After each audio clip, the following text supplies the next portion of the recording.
Everybody knows why badly managed businesses fail. What's more interesting is how companies like Yahoo, Myspace, and Dell seemed to do everything right and still didn't survive to remain market leaders.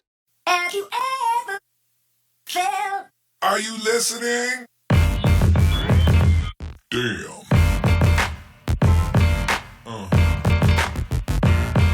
Yeah. Professor Clay Christensen from Harvard Business School put forward a theory of disruptive technology to explain this. In every market, there's a trajectory of performance improvement that customers are able to make use of. But where this trajectory lies is different from one customer to the next. Some customers can be satisfied with very basic, while others are demanding and will only feel satisfied by very high levels. Disruptive technologies enter the markets offering very low performance, but their performance steadily improves. So, in the early days of a disruptive technology, the new innovation is considered to be not good enough by most of the market, but seems perfectly acceptable to those customers that never really asked for more. This small group of customers, often referred to as early adopters, might be attracted by the fact that this barely good enough technology is less expensive or offers them a bit of new functionality that the old technology simply didn't provide. The problems often begin for potential competitors or thought leaders when they are first assessing a tool. They believe that this disruptive innovation simply does not meet their customer needs.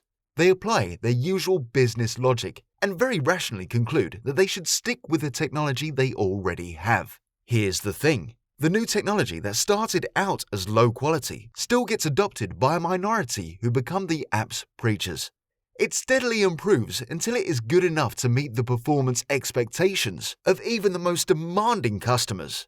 By this time, however, it's usually too late for competitors to do much about it because they fail to develop the required capabilities and linkages to leverage the new technology. Let's use the example of MySpace versus Facebook.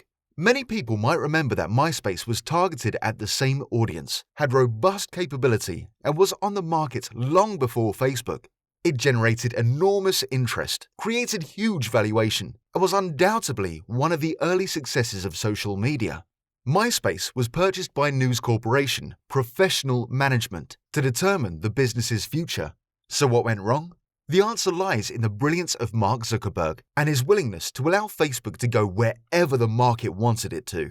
Farmville and other social games, why not?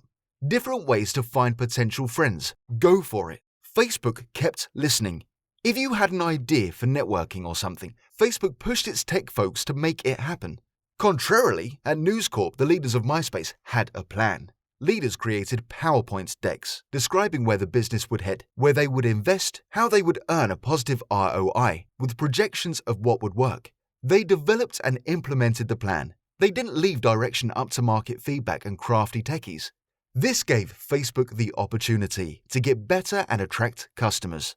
Facebook's situation steadily improved until it could jump from its initial target of college kids to literally anyone.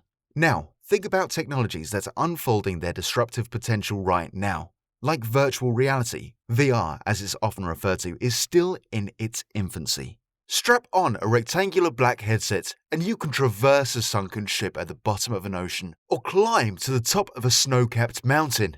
As impressive as the technology already is, many believe it's still in its early days. That's because previous virtual reality-style efforts have flopped in the past. Anyone who's seen or tried one of these knows that some physical activity is involved and it lacks a sense of touch.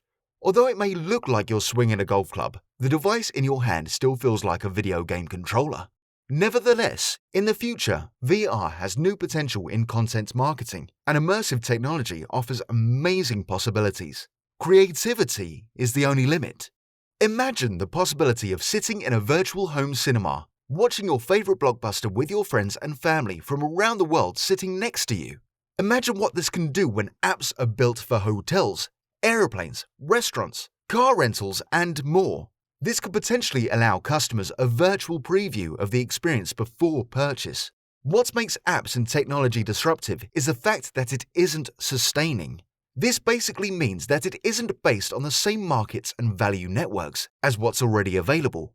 The emergence of disruptive innovations is really almost as much of a management phenomenon as it is about the technology in and of itself. Disruptive innovations get a lot of attention in the business press because of the seismic shifts that they can deliver in industries. In this way, disruptive innovations are sometimes a force for renewal in the marketplace. While they are responsible for failures of large companies, every one of these fatalities in the business world tends to be a new entrepreneur's success story. Damn.